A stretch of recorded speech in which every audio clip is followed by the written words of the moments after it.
Let me just... Hi. Keep that in the trailer. Hi, Halifax.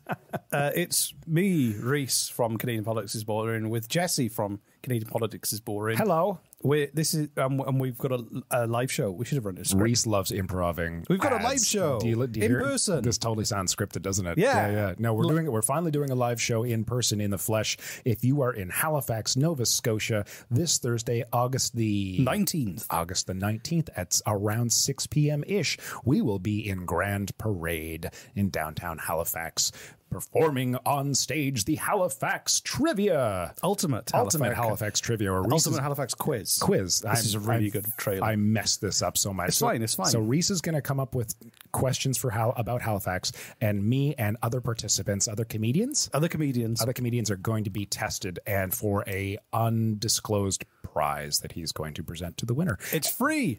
And after our little Ultimate Halifax quiz, there will be other comedians performing. There will be other sources of entertainment. We'll hang out. We'll hang out. Come, by the time it ends, it'll be close to my bedtime. Yeah, probably, right? But it's free this Thursday, the 19th, Grand Parade, 6 p.m. Come down, say hi, have a good time. And if you don't live in Halifax or Nova Scotia, you live in a different province, I'm very sorry. Thanks for listening to our ad for other people having a good time that you can't join in on. Just because you were born in the wrong province, we can't help that. So yeah, that's kind of sad. On with the show. A playlist original. Just watch me. The medium is the message. Proof is a proof. What kind of proof? It's a proof. It has no core identity. Mashed potatoes are no gravy, you know what I'm saying? Speaking moistly on them.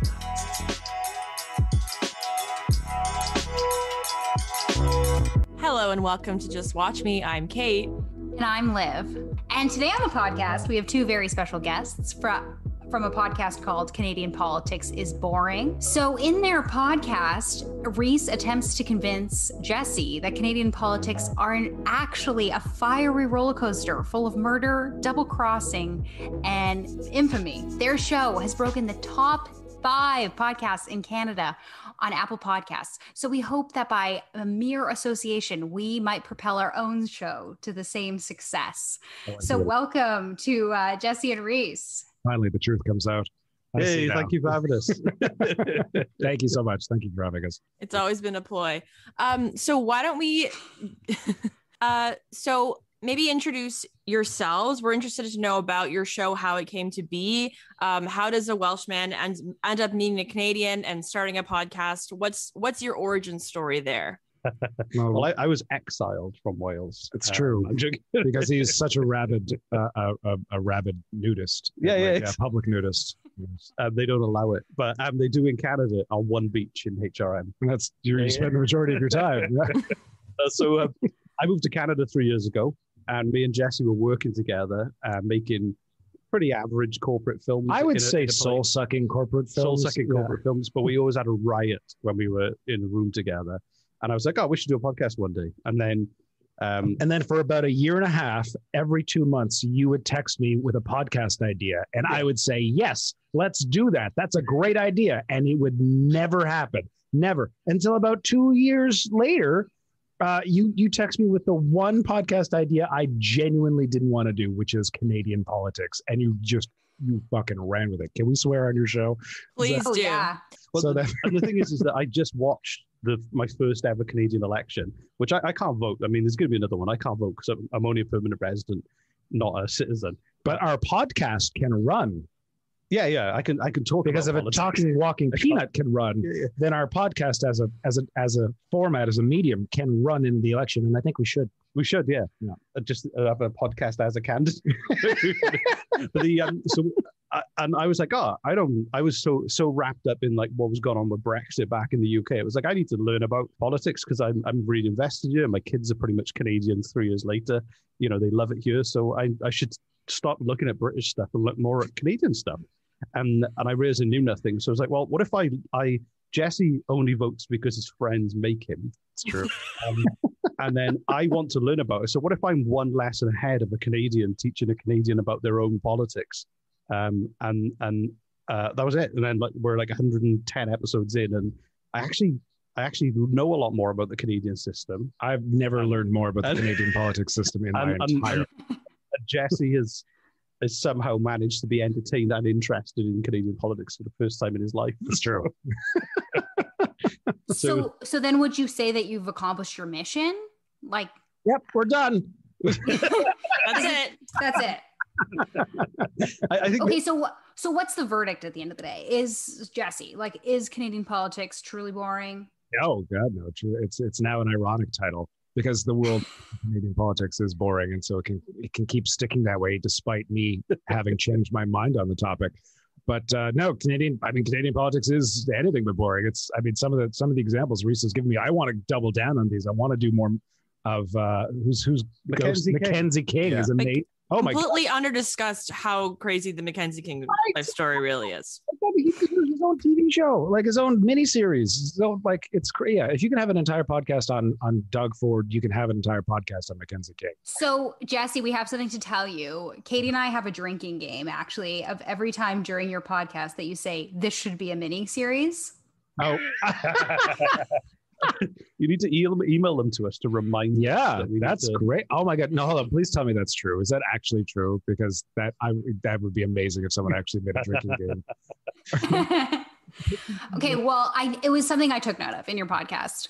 Was I drinking while listening to your podcast? Cannot confirm or deny. It does enhance the experience. Highly suggested. Yeah. Yeah, if you had to, maybe we'll go there. If you had to pick one of the stories from Canadian Spies Are Boring to make into a mini series, what would it be? Oh my God. I think it would have to be Cameron Otis.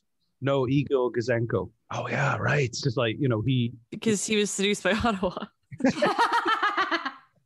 Number two, he thought he was being sent back to Russia to be punished because he thought he'd done something wrong, and they were celebrating him. Kid, and his wife was pregnant with like another daughter, and then the fact that he was like, right, I'm gonna do it. I'm gonna let Canada know and the Western countries know that Russia's spying on them, and I'm gonna give them all the information, and then to go to the police station and for them not to believe him, and then to go somewhere else, and then have to go home. And then I go, can we hide in your apartment to their neighbor? Then to hear the KGB like go through all this stuff, it's just such an epic story. It is an epic story. I mean, that would make an amazing like one-off Netflix series. And exactly. And then for him to then spend the rest of his life, when he did public appearances to talk about his book, to wear a pillowcase over his head with eye holes cut out. Yeah, because he was on the run from the KGB. Did you tell me that? Was that on the show? Yeah, I thought he wore a hat. I didn't know he wore a pillowcase. Was there a pillow? Sure, it looked like a pillowcase or something over his head. Like a balaclava? I would have worn a balaclava because a pillowcase is that makes a lot of sense. Like I feel like a balaclava we would have remembered. That slipped a few inches to the right or left, and you got a pointy edge of the running straight up. That's not a good look. Anyone cold? Do you want me to light this piece of wood? It's dangerous. That was pretty wild part of the story when you revealed that he had brought his documents, he had brought his stuff to the RCMP, and they were like, no thanks, it's okay. Like, espionage is usually something that the cops kind of care about. Like, the fact that he had to convince them was pretty wild. Also, Mackenzie King, like, just being fed up and going, oh, this is going to be work.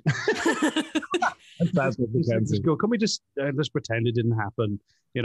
For him to be like, he was obviously burnt out from World War II, which is understandable, but you just want to accept the truth that Russia has had a lot of moles in Canada. Really, that was the most. I think that was the most easy to translate to screen. Was Mackenzie King not believing?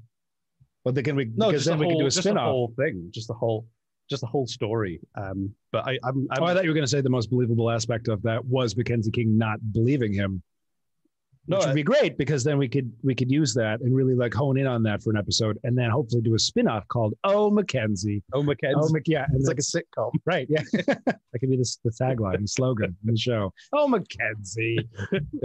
Changing gears slightly back to the spies. Oh, really? If I might. Talking about spies. Do we need an ASMR break? So your main podcast, like we talked about, is about politics, and now you're talking about spies. So how did that happen? What was it about? Was there a particular story that really got you invested? Well, Yeah. we Tell me, did Reese. an experiment last December where we did the Winter Festival of Unaligned Celebration Advent Calendar. Advent Calendar, which was from the first. Which Reese can't remember the acronym Yeah. up to this day. I can't remember my own acronym. But it was basically every day leading up to the 25th, we did a daily show that was just talking about funny politics in winter or to do with seasonal holidays and everything like that. Like one of them was, guess how many Canadians drink eggnog here? Like it was just stupid little. And the funny thing is Reese meant to have that be like a 3-minute little podcast per day. And it ended up being like 20 minutes every single day. I did a daily show for 25 days. It was tough. But but it went really well. Like we got really good feedback from the listeners, and now they expect us to do one every year, which I'm already. You really painted yourself in a corner there. I knew that was going to happen, by the way. I don't know how you didn't see that. But I thought we were getting to the middle of the year, and I was like, oh, we should do something else. And we thought, like, roughly in the middle of the year, it'd be good to do another daily. And I was because the show's about politics, and we're trying to find stories about politics. A lot of these spy stories didn't really fit. I'd come across them because spying and politics kind of goes hand in hand. But I was like, oh, it'd be cool if we just did a season of spy shows, and then also might draw a new audience in, because a lot of people don't even waste their time even testing out political content. But if you talk about spies and something different, that might draw people in. And it was just an experiment for those reasons, I guess. But and it's just fun. I like the intensity of doing a run of daily shows, and just to choose. He 10. says that before he does them, but then in the middle and at the end, he swears he'll never do one again. Yeah. But then he does. It's a terrible idea. I think the research was, I'm always finding, I compulsively research the episodes. You find shit that no one's heard of. I don't like. It's not just me who's blown away. Other people are like, how the fuck does Reese find this stuff? The one I'm most proud of, though, and this is really funny. Wolfgate. I don't know if you listened to that episode about the military were testing out whether they could make people in the Annapolis Valley in Nova Scotia believe in wolves by playing the sounds of wolves howling. And it was just a weird experiment to try and influence public opinion. So a lot of people, it was a really random article that I found, and we talked about it. But one of our listeners had a gift for Jesse recently and lived locally, and he recently retired from spying. Essentially, he was working for the Canadian government as in terms of in that field. I can't remember exactly what he said in terms of what he did, but he just retired, and he said when he listened to the episode, he was asking around, like, what the hell were they? Because he hadn't heard of it either, and he was working in the department. So it's kind of I just troll the internet looking for these random articles and news things. Did you say you troll the internet that we just said? Yeah. Troll, TRAWL, like a trawler. What? Trawl. Trawl. Yeah. What's to trawl? To troll. Where you just plow through stuff. Anyway, I go on the internet and I read and I make notes and I go, that'd be a good story, and then we build an episode out. Now Reese is describing the act of researching. Thank you, Reese. I've got a Google Doc with about 45 future episodes kind of in notes already, and I've got a problem. That's great. You've got like a release for that problem. It's not illegal. It's great. Talk about it now. It's fine. So in your episode on CSIS, you are filling out an application to be a member of CSIS. And I just want to know, has anyone called you about that? I didn't actually finish it. But I kind of feel like I breached the rules of not being. You blew it by doing it live on a podcast. I just don't think I'd be a very good spy, because I don't know. I think I just want you to get the interview. I don't want you to actually be a spy. Just go for the intervieiew. Can you imagine? That'd be a feather in your cap. I'm terrible because if I feel uncomfortable, I have to make jokes, and job interviews are not the time to make a joke. It's probably not a good characteristic for a spy. Exactly. No, I'm not wearing a wire. Call it a laser. I wonder if you have to sign an NDA just after interviewing with CSIS. I bet you they got that shit on lock. Yeah. They must. Yeah, you've got to sign like So in the UK, they call it the Official Secrets Act. I don't know if they call it here or whatever, but the Official Secrets Act is such a cute name for that. It's like something that like a 10-year-old will give to someone else in their treehouse. Yeah. Working in tax office, you've got to like sign the official secrets. You're looking at people's confidential. After spinning around 3 times, hitting your head 3 times, and swearing off women. Right, yeah. It's the official secrets promise of the Yaya sisterhood. But I find it really interesting. Like we showed some of the recruitment videos. They were like we were saying, it looked like a J.J. Abrams kind of directed them. They weren't quite that production standard, but the style was very much. They were really good, but it just blew my mind that they were like going, well, let's embrace popular culture and the style of how people see spying in popular culture, even though everyone else I know. Every other time I've seen it, they try and downplay. They go, it's not like the movies. It's actually quite boring. You sat in a van listening to people's phone calls for 12 hours a day, 6 days a week or whatever, or it's just paperwork or setting up a network or something. And Canada didn't go for that. They were like, let's just bullshit to get as many people to apply as possible. Let's make it look as sexy as possible. And then when they're disappointed, it's too late. They've signed the Official Secrets Act and they're earning $60,000 a year and they won't want to quit. Okay, so now I'm going to give you a teeny pop quiz about your own show. Where I'm going to ask you some questions about the different episodes, and you can just give maybe our listeners a little bit of a teaser of what to expect, maybe entice them to come listen to certain episodes.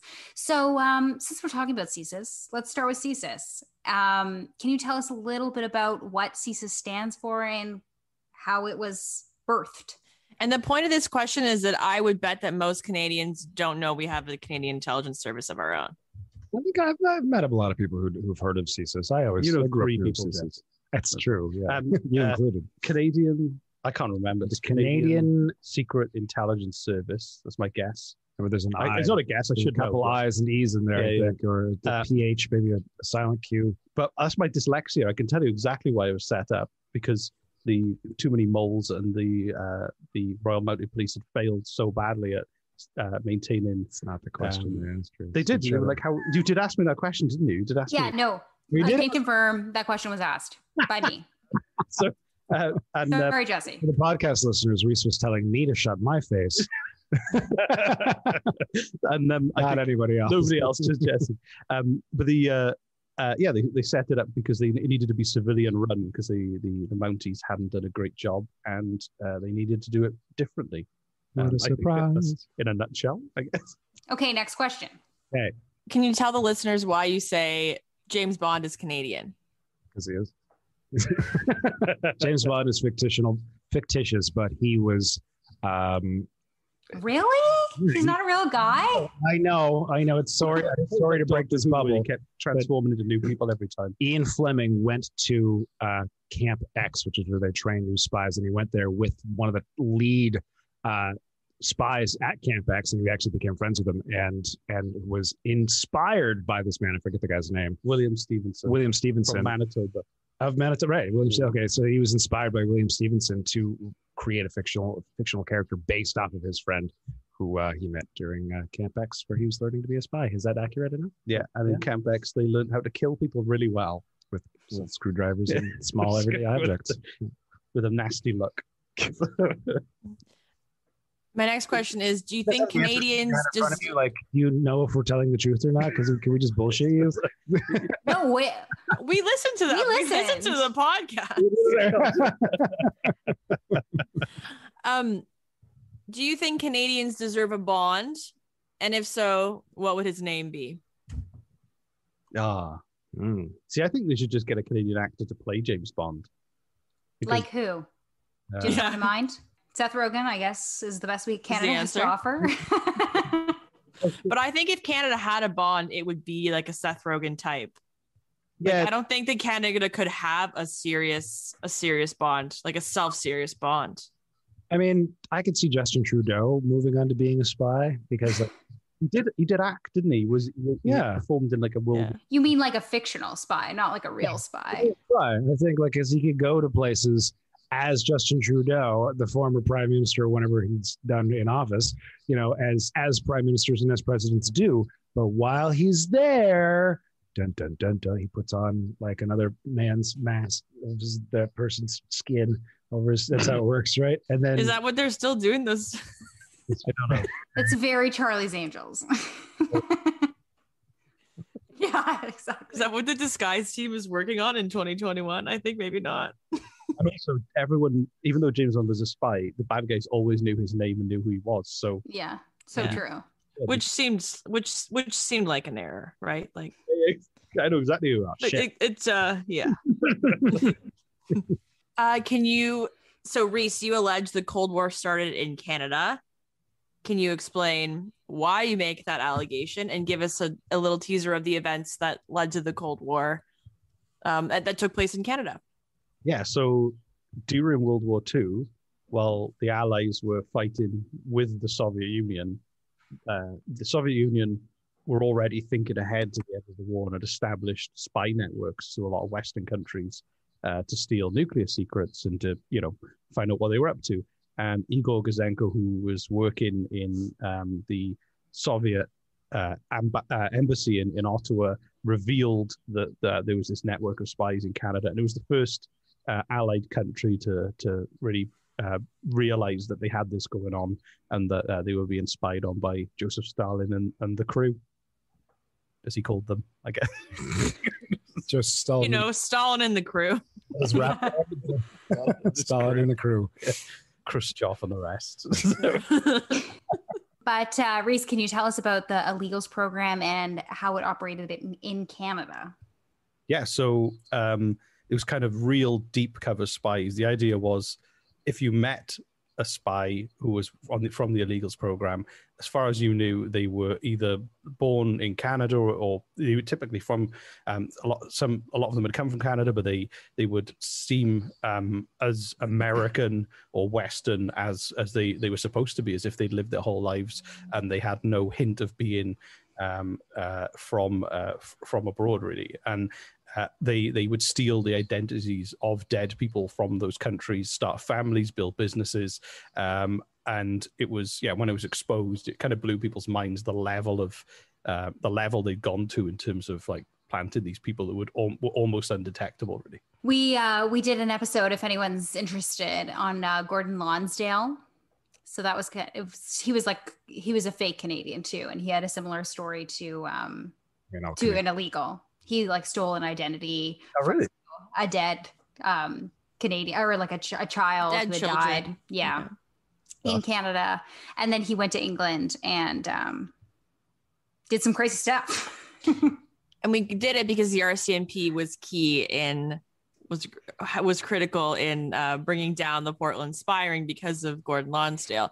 But my favorite part about learning about the illegals was that they went so far to do all this stuff, to create these fake identities, they were like supposedly excellently trained, but a lot of reports found that a lot of them were quite ineffectual and kind of did nothing and kind of did like weird harassment espionage and not actually like, bringing down North America, and mostly just would like, I don't know, screw with people when they weren't at home.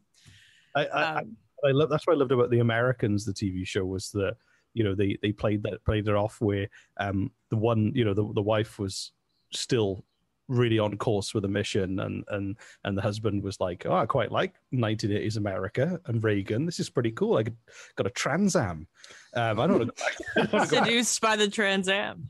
Exactly. So I like how the to stay true to that mission for so long, having kind of living in that environment and stuff, is so weird. And I felt I was so happy the kids got citizenship, because like what a rug to have pulled under from you. Hey kids, turns out that your parents they stole the identities of two dead Canadians. They're actually spies for a foreign country, and you have to go and live in Russia now. Like when you're a teenager, you're going through enough already. You don't need that. I don't know. Looking back on me growing up in Canada.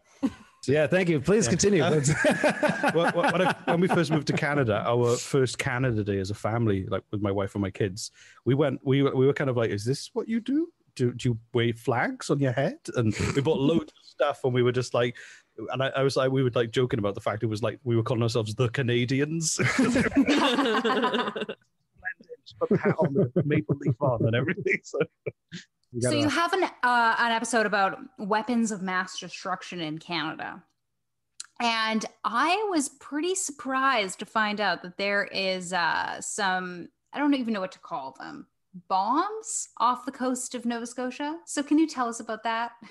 Yeah, it's at the end of World War II, they were like, hey, we made all these bombs and bullets and things and chemical weapons. Well, there's a lot of chemical weapons. So they just dumped them in the ocean and then on a map. Seems safe. Yeah. You know, I think I asked you this before, but do you know if they're radioactive in nature? I don't think they're radioactive, but I think there's some bad stuff in there. Because there was the maritime, not the maritime provinces, but specifically Nova Scotia, maybe PEI in New Brunswick. So, okay, the maritime provinces have the highest rate of cancer in all of Canada, to the point where they've issued a study. They're like, what the fuck is going on? That's weird. Oh, I heard about this. It's so funny that you said that. Yeah, it's true. If it has anything to do with a huge dumping of radioactive weapons outside. And then the lobster that like grow on top of them and then we eat them. Yeah. I don't think lobsters grow. They go, it's glowing and they go on there and they go. Yeah. You see the blue ones? That's where the blue ones come from. Exactly. Yeah. But I think like, yeah, it's been there for 60 years, and because like we said in the episode, there's a bunch of missing nuclear weapons that are in bogs or at the bottom of the ocean, and they do have fissionable materials. Is that the right term? I don't know. Nuclear, potentially, like nuclear material and radiation could leak out of them in the future. If like salt water corrodes or whatever, or a rock falls on it. Or a kid, if saltwater or a kid kicks it when saltwater corrodes. I love that nuclear weapons are missing. It's like, oh, I thought it was in this cupboard. Like, how do you? It's Savannah in Georgia. There's a bomb that is famously lost in the bogs there.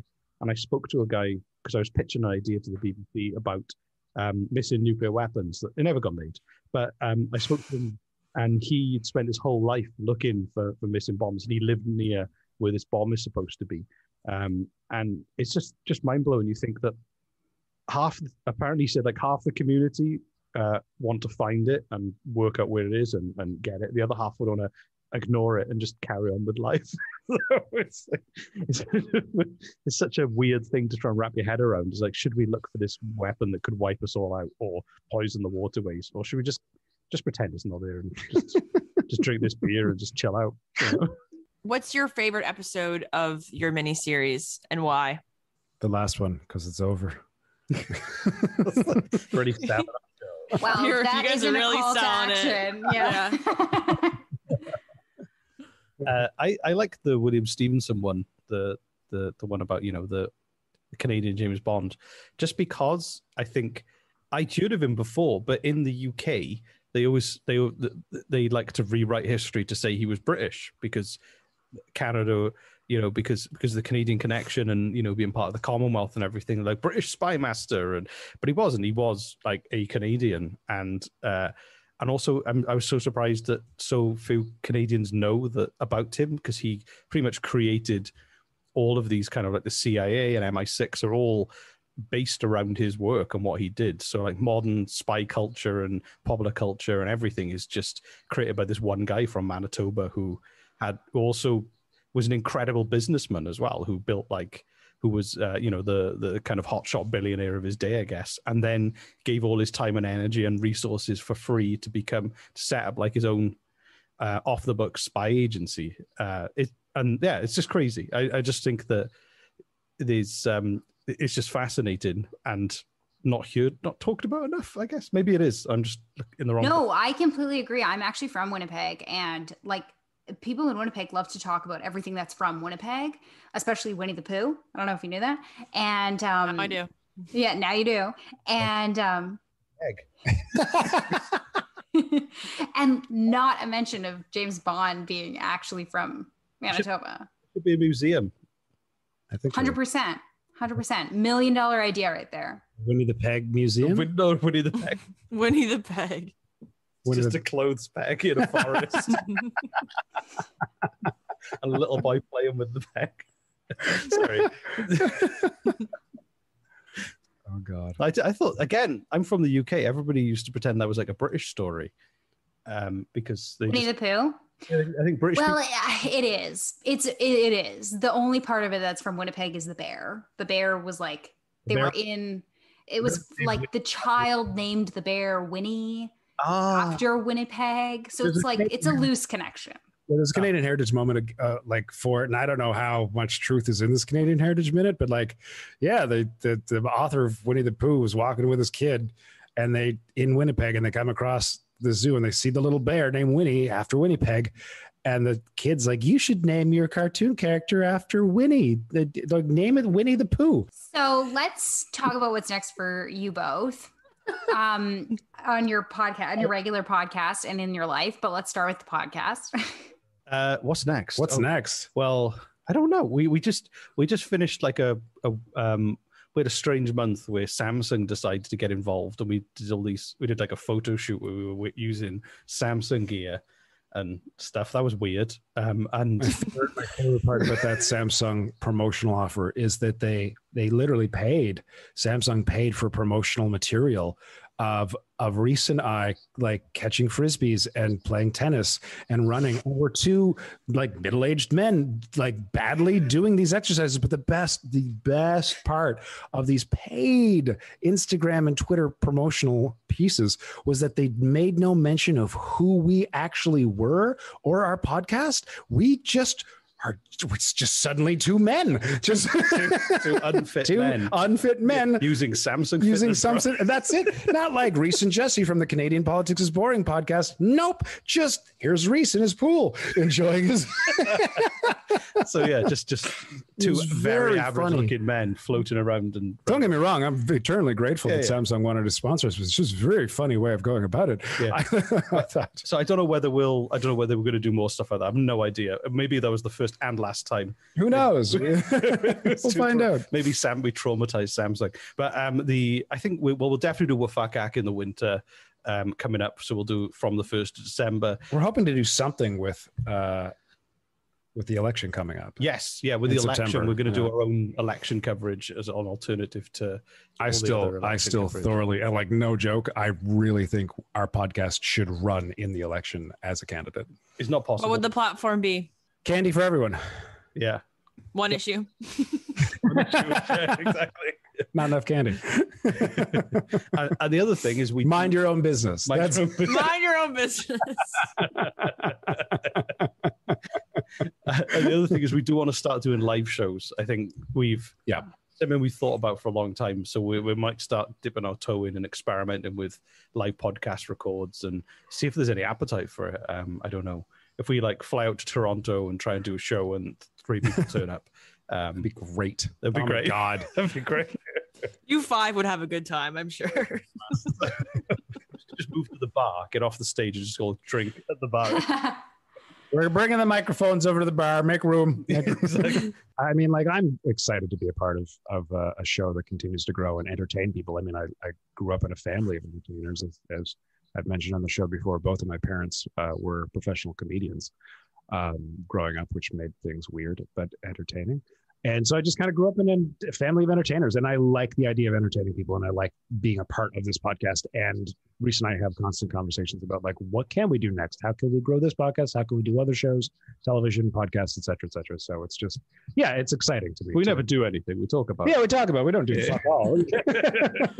The weird thing, that's the weird thing with the politics show, is that our audience is typically like 40 and under from the stats, which is really interesting. Great, because that's not there's a different generation of people watching things like This Hour's 22 Minutes. So it's fun to kind of be tapping into a younger audience, especially because they're the kind of people who don't normally vote as much. So to be able to talk about politics with that crowd is good fun, I think. Yeah. And I have to ask you, Reese, about your new podcast company, Podstarter. I'm super just curious about how that's going and what it's about. Brand new, started it last week. It's amazing. It's terrible. We make awful shows. It's true. No, hopefully, no. We launched about 2 years ago, and we make business shows. We're currently making a show about which is a really hard show to make because it's really really heavy to listen to, but it's about transition houses for women who are fleeing domestic violence, which is kind of like a documentary podcast that we're building. We do, there's another comedy show that we've got called The Demon Seed, which is a spin-off of a show I used to make in the UK. And that is on episode 4 at the moment. It's grown really well too. We've got a show called Little Blue Suitcase, which is about a guy who found love letters between his grandparents in World War II in a little blue suitcase in the basement. And we do like corporate work, and yeah, it's cool. We're based in Halifax, but we're making a lot of shows at the moment. It seems to have taken off. People seem to like podcasts all of a sudden. I remember when nobody else did. Do you think this is kind of, maybe this isn't a fair question, but I'm curious because you guys are you have Podstarter and you're with a network. Do you think that the days of independent Canadian podcasts are over? Do you think that independent Canadian podcasts can still rise and thrive? Of course. You might cut this question. I'm just curious what you guys think. No, Canadian politics is boring has nothing to do with Podstarter. No. It's a separate thing. And we Reese literally just wrote to Apple Podcasts and straight up asked them, hey, can we get it to New and Noteworthy, please? And they said, sure.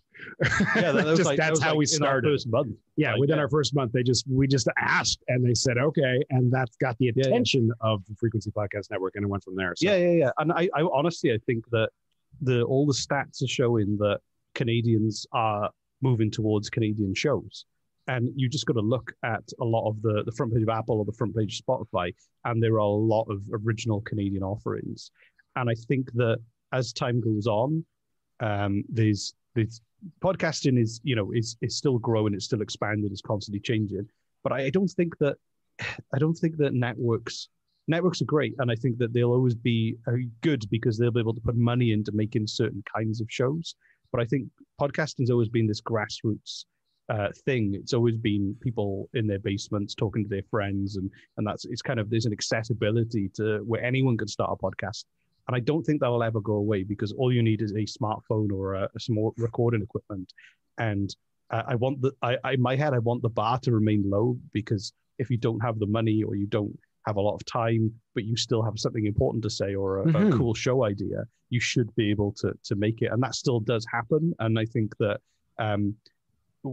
while networks are able to kind of cloud out the front page with releases because they build those relationships, I like to think that, there's still the opportunity for independent shows to go through, because this show's only existed for a year, and we didn't have any money or anything to get started, and I didn't know anyone in any networks before we set up, and we just started having fun and talking nonsense, and people seem to like it.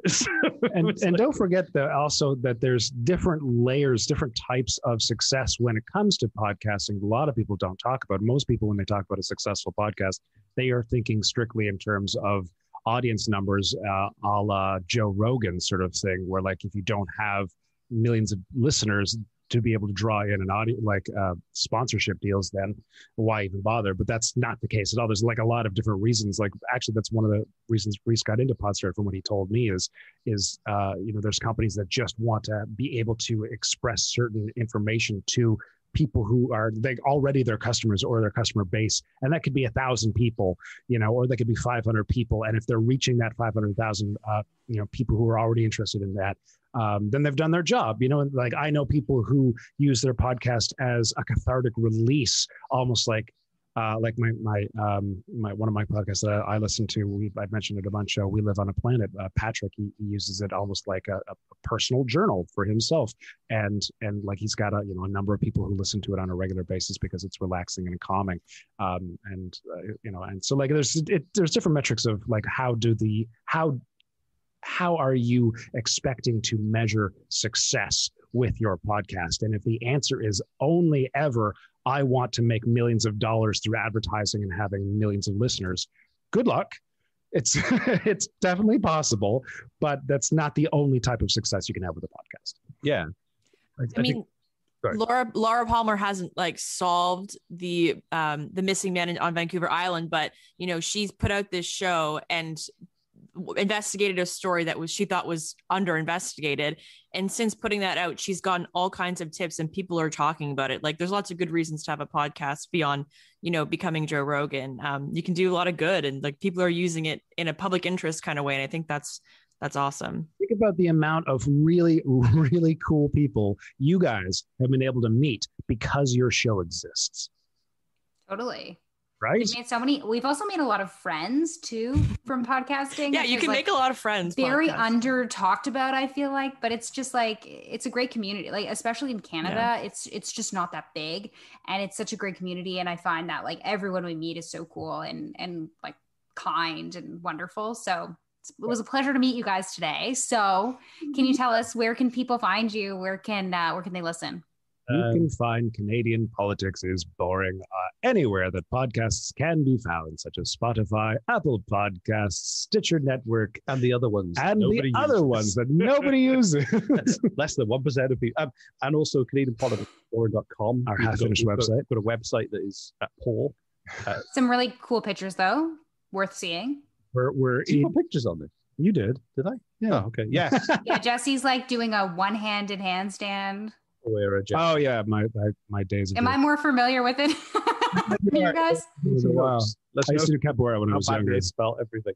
But I think like unlike I don't know, Reese puts a lot of really funny stuff on our Instagram. Yeah, as well. So he's constantly kind of urging people, and we've grown quite a bit. I think we're up to 700 Twitter followers and 500 something, 600 Instagram. We're not a powerhouse, but like we were at like dangling on 50 people for like a number of months. Yeah. And then it just kind of kept like Reese he won't shut up about the Instagram. He won't. And it grows. A lot of humble bragging here, you guys. There's nothing humble about it. There's 7. so 811 followers on Instagram is what I'm seeing. Oh wow! We've got one since this conversation happened. There you go. Fantastic. Well, thank you so much, you guys, for coming on the show, and we hope to have you back again. Thank you. We have to do a call to action. We do a call to action at the end of every show. Yes. Okay. The call to action should be either my call to action or Reese's call to action, and you guys can have a call to action. And our audience listener can decide for themselves. My call to action, you dear listener, is to go to CanadianPoliticsIsBoring.com's merch site and purchase for you or a loved one a Seduced by Ottawa t-shirt. Reese, what's your call to action? Mine is just have a nap. That's a good one. It's been a hot day. I can get behind that one. What are you guys' call to action? I'm going to be boring, and I'm going to say go follow us and your podcast on Instagram and Twitter. Give us a follow. Okay. I'm going to say leave both podcasts a review, please. You're all business here at the Just Watch Me podcast. Yeah, thanks for having us. Yes, thank you so much. This was a lot of fun. Thank you very much. If you want to keep up with us in between episodes, you can follow us at Just Watch Me Pod on Instagram and Twitter. Send us your thoughts and feelings about the show at justwatchmepodcast@gmail.com. And it really helps us if you can rate and review the show on Apple Podcasts. Thanks. See you next week.